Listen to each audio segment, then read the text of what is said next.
Hey everybody! Hi, happy Monday! It's Monday again. And today we are doing another Make It Monday live Facebook card. And earlier I showed a whole bunch of clear blocks. I have a stamp set that takes a ton of stamping. So if you're like a fan of watching somebody do some stamping, I am stamping tonight. Lots of stamping and also lots of coloring with the Stampin Blends. So this one is something that I'm going to stamp a lot, color in a lot. And it has the potential to be a complete disaster, I'm going to be honest. If you don't know much about me, I'm a terrible, terrible procrastinator. I always wait till the last minute. I have great intentions. I have great ideas. I love ideas. I have tons of ideas. And then I wait till the last minute to get everything ready. So today I was practicing my little card here, and this is if you've seen the mini catalog, this is a fun little card using the Woodland Wonder Stamp Set. And it's a fun fold, so this little string will come apart here. And let me see if I can get this to come off here. And then this little guy, he opens up and he becomes a long card. But it's tricky because this all has to be lined up. And so with, doing things at the last second, trying to get it done, I ran into some problems. And I'm not going to lie, I'm like a little panicked about tonight. So I'm hoping this one's going to go well. Work with me through it just in case. We have lots of paper, so we could be here a while. This may not be a quick card making event. This could be a little bit lengthy if I have to keep starting over. But I'm going to switch over to my workstation and we're going to talk a little bit more about this fun card and all of the good stuff that's going to go into it. So let me transition over to my workspace. And here it is. So again, this was the little string that I had that held my card closed. And when it opens up and it's, oh my goodness, I'll do it this way. I mean, you'll have to like turn your head, but it's a long card. Right? And it's super cute. There's lots of coloring on it. So there's a little string here. So again, this is the Woodland Wonder Stamp Set. It is photopolymer. And I have taken out all of the stamps except for 2. So I did change up one of the sentiments on this. Let me set that aside. So in the catalog, this is the picture. So you can see the long fold here. And then this is what it looks like when it's closed, similar to what I've got here. This one says congratulations from all of us on their card, and I did happy birthday from all of us. So you could do happy birthday or congratulations with this stamp set, and I thought I probably would get more use out of it with a happy birthday. So I went in and did the happy birthday. This is in the January to June Mini Catalog on page 53, in case you have this at home and you want to kind of check it out. So the base of this card is Flirty Flamingo. And I went with a regular card base. I feel like the sample just had a front. They just cut this and it was probably a flat piece. But I wanted it to open. And the reason for it to open is that also, and this might be hard for you to see, but when it's open and it's sitting in the open position, it kind of can lounge out like a little lounge chair. So as you're looking at it, and you can kind of see the depth if it's sitting maybe on your counter or on a shelf or something. You can leave it open and you can see all of the good stuff in it. And I think that's really cute. The string is good to hold it together while you're gifting it, and it comes right off, so that's easy peasy. And so here's this nice long piece. So you may be wondering how to get to this point of the card. And so we have our basic card base, as I said. I'm going to set that aside. We don't even need that right now. We're going to take a piece of white cardstock and we're going to cut it 4 inches wide by 10 1/4 long. So your cardstock comes in 11 inches length. So you're going to cut off 3/4 of an inch. So that's easy. And then you're going to score it at 5 1/4. And then you're going to score it at 7 3/4. And I'm going to give you a little hint. When I did mine, so I trimmed off the 3/4 inch. I scored it at 5 1/4. So this piece right here is 5 1/4. This is the size that would fit right onto your card base. Your basic 5 1/4 by 4. So that's that piece. The leftover piece after you've scored it at 5 1/4 is exactly 5 inches. So I just flipped my cardstock over and cut this and scored it at 2 1/2. So this is 2 1/2 and this is 2 1/2. And then when you're done, you would just simply, this one's already scored, so I'll just show you fold it up. You fold it back. It's kind of like a little tent fold almost. And that's what we're going to stamp on, and we're going to decorate, and it's going to go on the card front. So cutting this piece and scoring it is super easy. I'm going to set that aside, and we're going to work with this piece. So like I said earlier, potential for a huge disaster. When I made my, okay, here's my attempts today. Look at all this paper I went through. I did this one first, and I was so excited about it. I had my tree lined up, so the tree, the bottom lines up with the top when I closed it, and I got most of it colored, and then I smudged blue ink here as I was doing some clouds. And the other thing I wasn't happy about was this cloud right here is underneath the fold, so you only see part of the cloud, and I didn't dare try to get another cloud here. I just thought I'd mess it all up. So I took a lesson from that and decided that the clouds have to be above this fold line in order for it to really work. So in my finished card, you can see that all of my clouds are above the line that folds. So the line comes up. All of my clouds are high. This was my first attempt. Didn't really work out. Okay, but I had some fun coloring. Then I made another attempt, and I started to have problems getting my tree to line up. So when it's closed, I think my tree was maybe leaning a little bit one way or the other. It wasn't quite straight up and down, and you can see that the trunk doesn't look like it's going to line up with the front. So I started having problems, and then from there, you know, I've got some smudges. This is a fine example of when I didn't mask it properly. I ended up with the shadow of the grass, because we're going to use the trunk to elongate this, which I'll show you as I'm stamping. So I ran into like way too many problems. And in the catalog, this card is, let me pull the catalog back out again. This card is recommending that you use the Stamparatus, which is like a MISTI if you're not familiar with Stampin' Up's version of the Stamparatus. And this is to help you line up your stamps so that you get, you know, your images exactly where you want them. So I decided to bust out the Stamparatus, and I'm going to use it tonight. I'm here to tell you that you can do it. You can line it up if you're very careful without the use of the Stamparatus, but maybe this might be a little bit of, you know, information on the Stamparatus if you're unfamiliar with it. And I was just getting really frustrated. As you can see, I went through a ton of paper.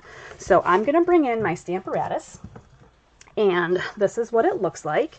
It's got like little clear plates, and probably my stamp is already sticking to my paper. So I'm going to just readjust here for a second, get my magnet off. Now this is magnetic, and it's got very strong magnets. And this is paper that you can get separately, but it helps you to line up your grids appropriately. So I'm just going to put my magnet down here, and I'm going to grab the other magnet off the back.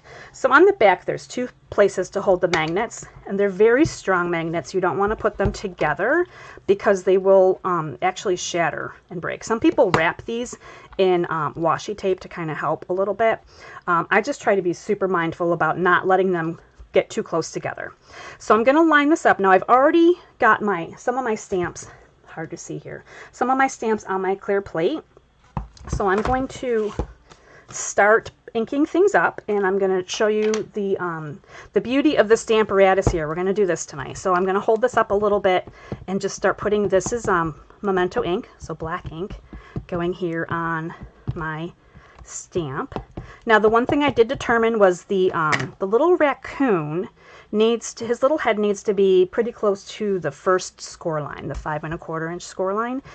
So I'm going to go ahead and push this over, and this is like instead of a clear block. So I did take a few clear blocks off of the list here.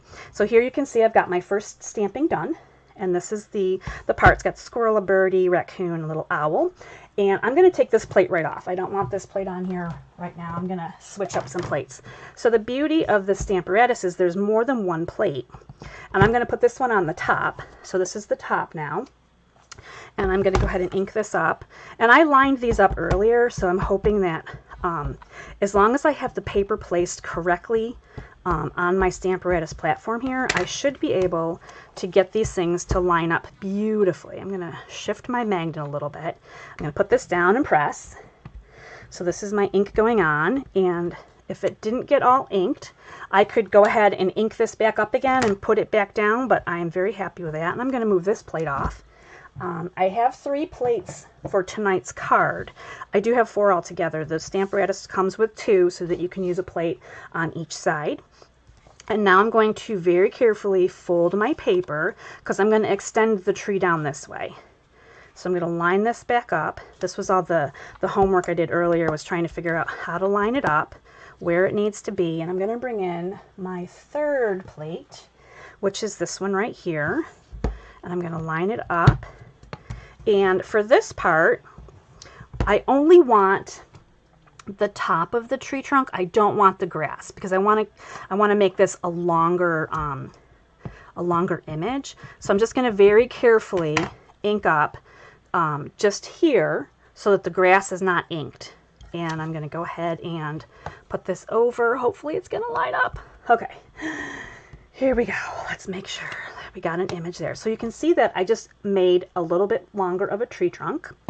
And the next thing I'm going to do, and the nice thing about the Stamparatus is you can hinge stamp here. So I'm going to pick it up and I'm going to go down one hinge and I'm going to ink this up and I'm going to stamp again. So this should, in theory, I'm stamping up the whole thing this time, inking up the whole thing. A little bit of extra ink on the side here.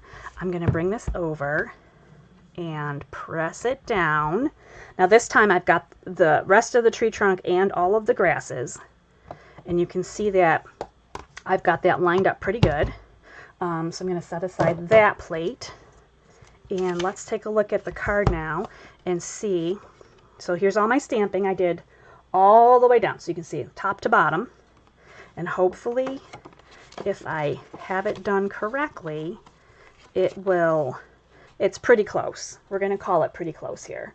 It's a little off. I think with some creative creasing, I could probably make it a little bit better, but this was I'm not gonna lie, this was a little bit tougher. I did that first card and I thought, wow, this is so easy, who needs a Stamparatus?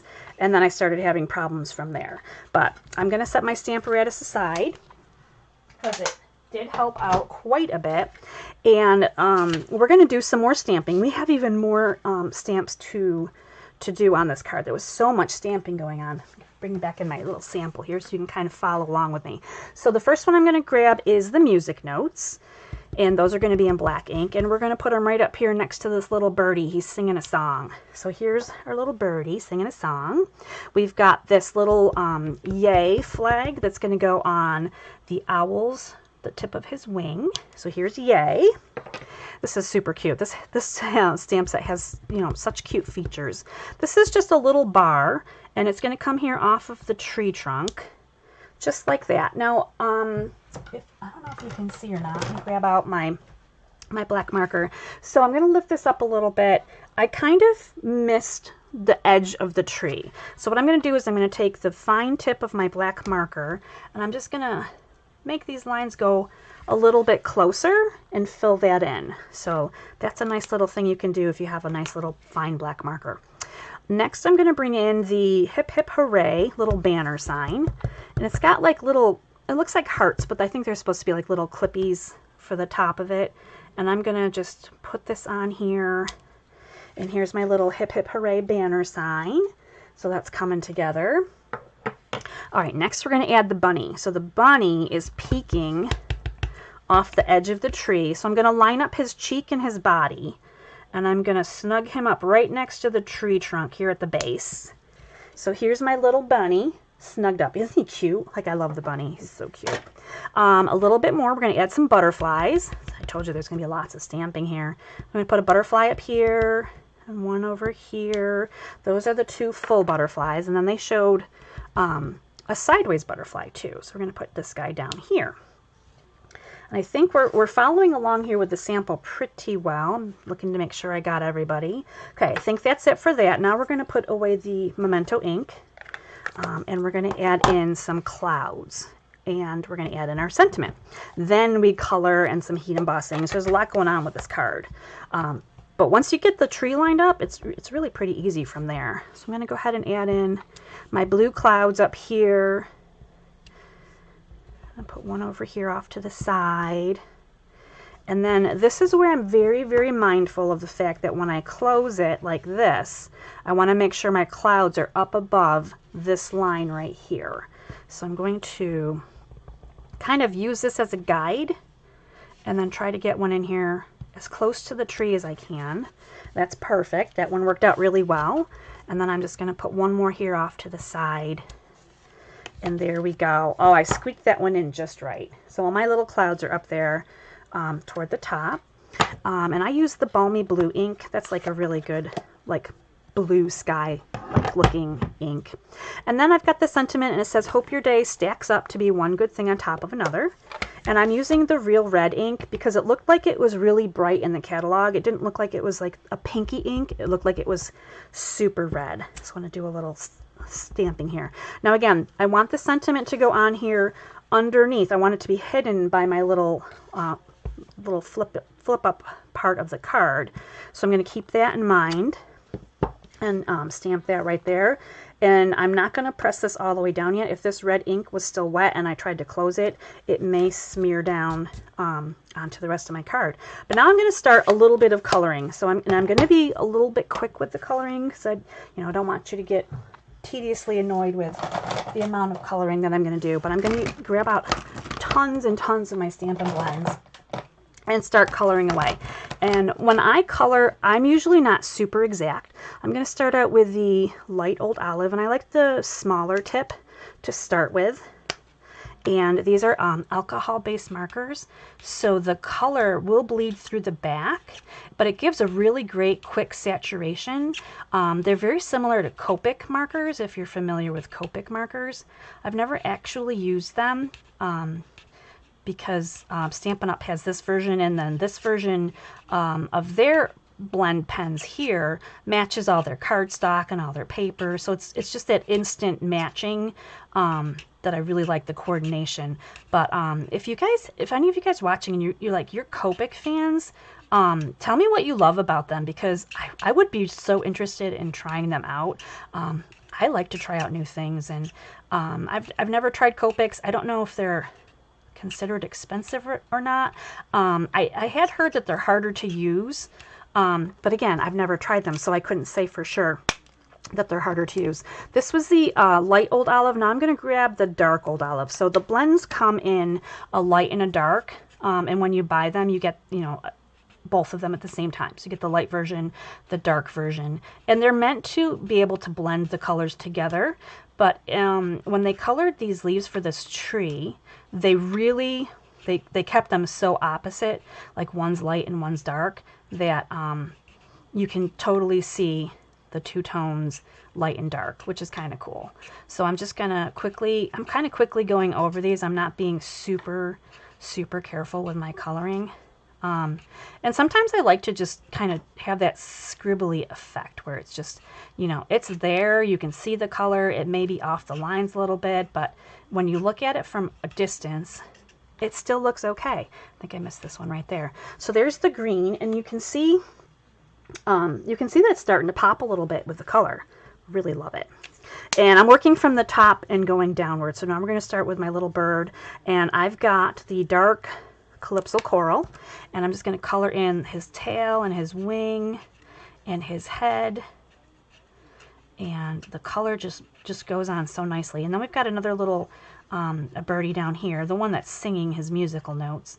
So again, I'm just going to do his wing and his head, and that's good for that. And then we're going to add in the light version of the Calypso Coral, and I'm going to do his body underneath, his little belly and his beak. And start up here again. Now I use the Memento ink specifically with these. So the Memento ink is water-based, and the blends are an oil-based ink. So that you got to think about opposites attracting. So you want to use, if you're using Stampin' Blends, you want to use a water-based ink like Memento. You wouldn't want to use StazOn. StazOn is also an oil-based ink, and it would actually cause the colors to kind of run and bleed together, and then you just kind of have a mess after that. Right now I've got the dark, which color do I have? Soft suede. I have dark soft suede. And I'm kind of just very quickly going over some of the lines here that are already, black from the Memento ink, and just kind of highlighting those real quick. And I colored in a little bit of the back of the holes where the little critters are sticking out. And now I'm going to take my light, this is the light, right?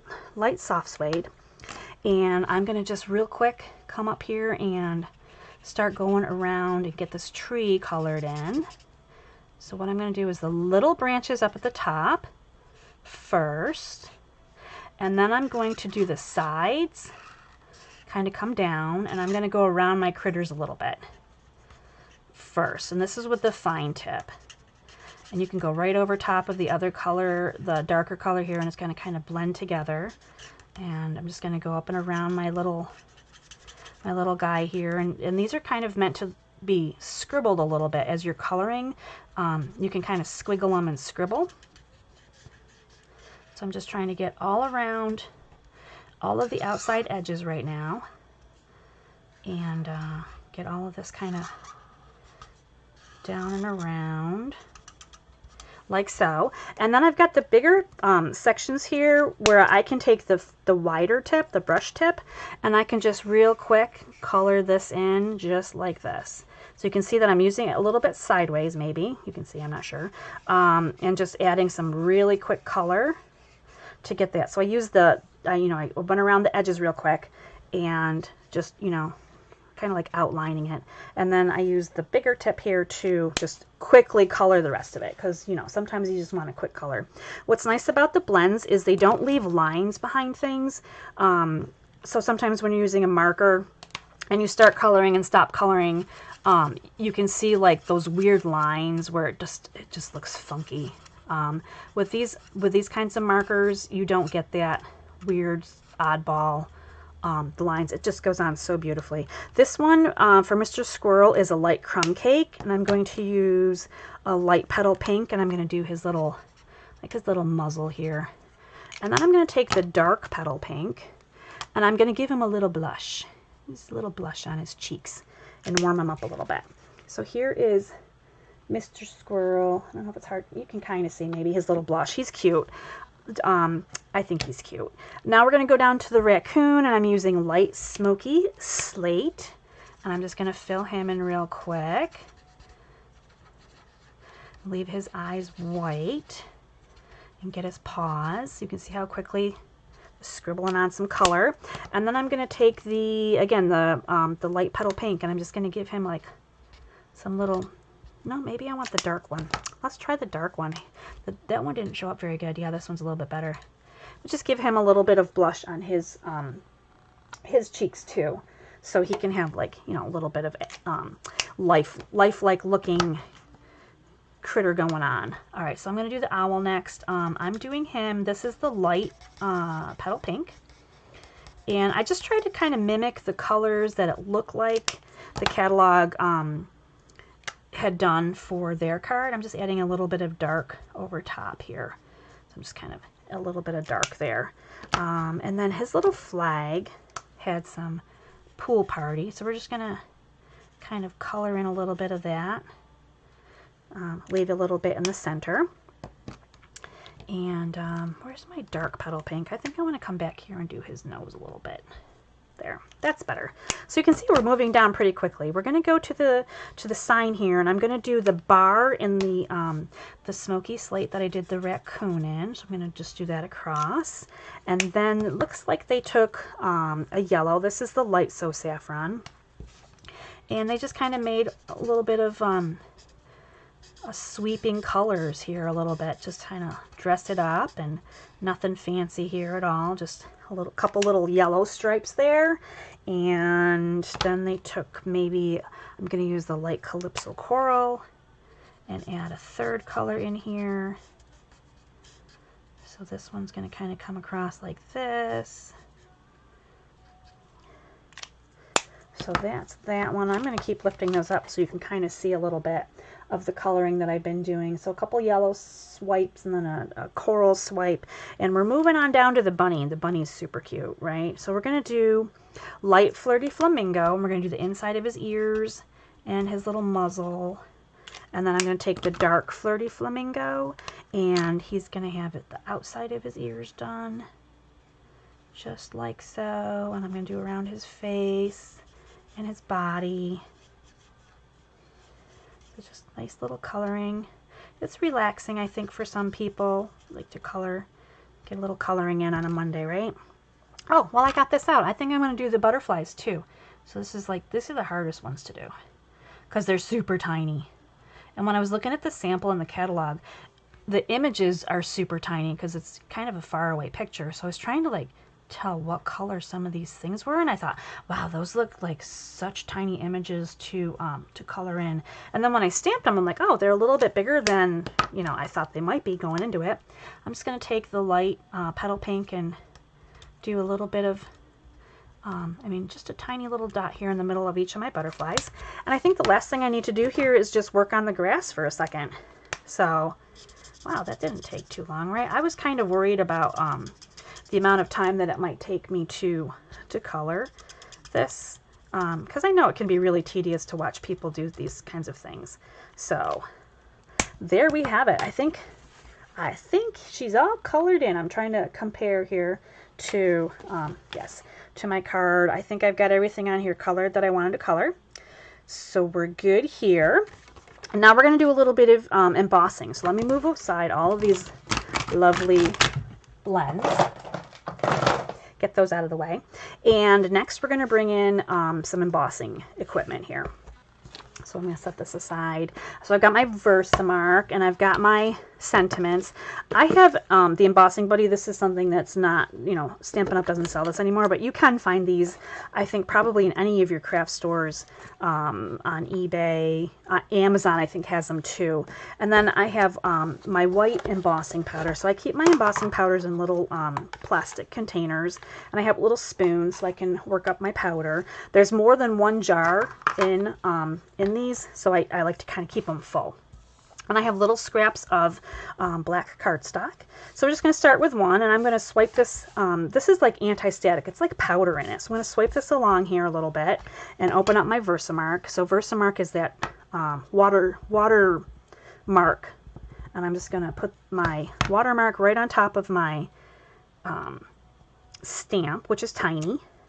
And I don't know if you can kind of see, you're probably not going to be able to see this at all, but this says happy birthday. And once I add my little powder on it, now I've got my happy birthday on here. And I'm going to go ahead and do the next sentiment as well. So here's my little, words, Embossing Buddy. And then this one says from all of us. So I'm going to just get the Versamark on my stamp and put that down on my black cardstock and add a little bit of powder, and there's that, and I'm happy with those. So I'm going to cover this up because we don't want the powder to go poof. I'm also going to cover up my little Versamark pad, and I'm going to bring in my little heat tool. We're going to make these embossed. So I have a little thing that holds my paper because it does get hot, and I'm going to do this real quick. Hopefully it's not too loud and crazy. So this is just going to heat up the powder and set it and make it shiny, and take care of this real quick. Heating.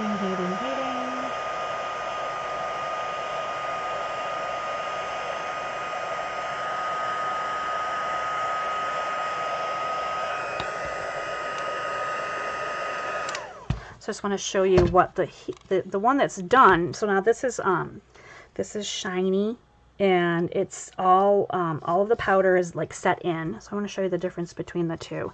Here's the one that I haven't heat embossed yet. So you can see how dull that is with the powder compared to the one that's been heat embossed. So that just is setting the powder. This heat is going to set the powder. So I'll just do the happy birthday real quick.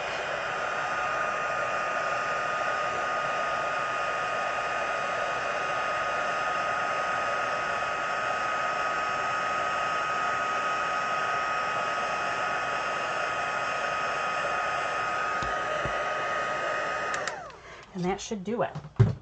So hopefully that wasn't too loud. I haven't done any videos where I have done any embossing yet. So this was a little something different. So I'm just going to use my paper snips here and cut out the words. And it was nice to use a really small piece of paper for this one because I just want to cut them out. This is very trendy right now, the white lettering on the black cardstock. And then this one I might want to trim a little bit more. First I'm just going to do the from all of us. Then I think I might trim him up a little bit more. I'm trying to stay in camera shot here and also look over the top of my glasses because that's kind of how I roll. Look over the top of my glasses, look under my glasses, take my glasses off, look under my bifocals, you know, all of the little tricks to see better. But I'm pretty happy with the way that I've got these. Let me move some stuff aside here. So here's the little happy birthday from all of us. And let me get rid of these scraps. Move some stuff out of the way again. So we're just ready to assemble now to make this card finished.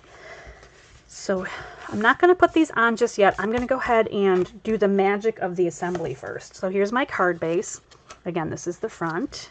So I'm going to put glue on part of this. I'm not going to glue the bottom half. So I'm going to flip this over. Oh, here's a good example of the blends that bleed through the paper. So they go all the way through to the back sometimes and bleed through. So you definitely want to have a protective surface when you're working with them so that you're not getting, you know, good paper damaged by things that, you know, you don't want ink on. So I'm just putting glue on the top, maybe half or so of this long piece, and I'm going to center this right on my card base, just like I normally would with a, you know, 4 by 5 1/4 piece of card stock for the front. So you can see maybe that this part isn't all the way glued down. I did this on purpose because I want to be able to put my string. I think I cut like 24 inches of this twine, and I want the string to come underneath here. So this is meant to like come off completely. So it's underneath here, and if you wanted it to be permanently part of the card so that it was always on the card even when it was open, you could, you know, attach the string and glue this piece completely down. But I'm going to leave maybe a good 6 inches here off to the side, and then I'm going to wrap this piece back around and under and up here. And it would help if I had folded it first because I need to hold this part down. We need to hold this part closed. So let's see if this is going to work here. If I gave myself enough string, I might need to pull it. So the beauty part is you can adjust this. You can pull it a little bit one way or the other because it's not completely down. Now if you adhered it down, you wouldn't be able to like adjust it. But we're going to kind of scooch this down about to the grassy part and just tie a little bow. And that's going to hold the card closed until the recipient opens it. And it gives enough of like a little hint that there could be more underneath. Actually, this would be kind of cute to put a little gift card or something in there now that I'm thinking about that. That might be a cute little temporary gift card holder. So you could, you know, definitely sneak something in there, maybe a 20 even, right? So, all I have to do now is put my little happy birthday from all of us here on the front, and I'm just going to go up and over just like this one was. So originally my string was across here, so I'm just going to grab my glue and put this on and make sure I've got it sort of straight, right? The glue gives you the wiggle room to make them you know, you have a second to like really situate it before it's stuck. So I really like the green glue here. So there is that. Happy birthday from all of us. Now you could certainly, you know, cut another 4 by 5 1/4 piece of white cardstock to put. I normally do when I have a colored card base so that I have something to write on. You could do some more stamping in here, some more critters. But hey, we made it through this little card, which I was really kind of sweating today. But super cute little card. So when it's open, again, it'll be longer. But I was able to figure out the dimensions and figure out the stamping, and kind of side by side they look pretty identical. So that worked out really good. All right, let's switch back over to me. And there we go. Did it. Make it Monday. How did I do on time? Not too bad. I was really worried this one was going to take so long and that I'd be like struggling and starting over, you know, 4 or 5 times. And, you know, the coloring was quick. I tried to do some quick coloring so you weren't watching me do too much coloring. But anyway, I hope you guys enjoyed this card. This was a challenge. This one was challenging for me. I looked in the catalog. I'm like, I can do this. I can do this. And then I start doing it and I'm like, wait a minute. Maybe, you know, sometimes they're harder than others, but, you know, there's always ways to work around, and I found a good workaround using my Stamparatus. If I really meant to do it without it, I could line those up. The photopolymer stamps make it easy to line up the stamps, so it can be done. But anyway, I hope you enjoyed my video today. Do some liking and commenting and sharing if you want to. And I will, just as I did last Monday, I'm going to draw a name tomorrow and send out one of these cards to somebody in the mail. So hopefully it's you, and you can see how cute this is in person, because I really feel like all of the cards are so much cuter in person than when you see them in the catalog or, you know, on a video. So anyway, I hope you enjoyed this Monday video. Come back and see me again next Monday, and we'll do another card, maybe an easier card. Probably go easier, right? So anyway, I hope you're having a great day, and get crafty. We'll see you soon. Bye.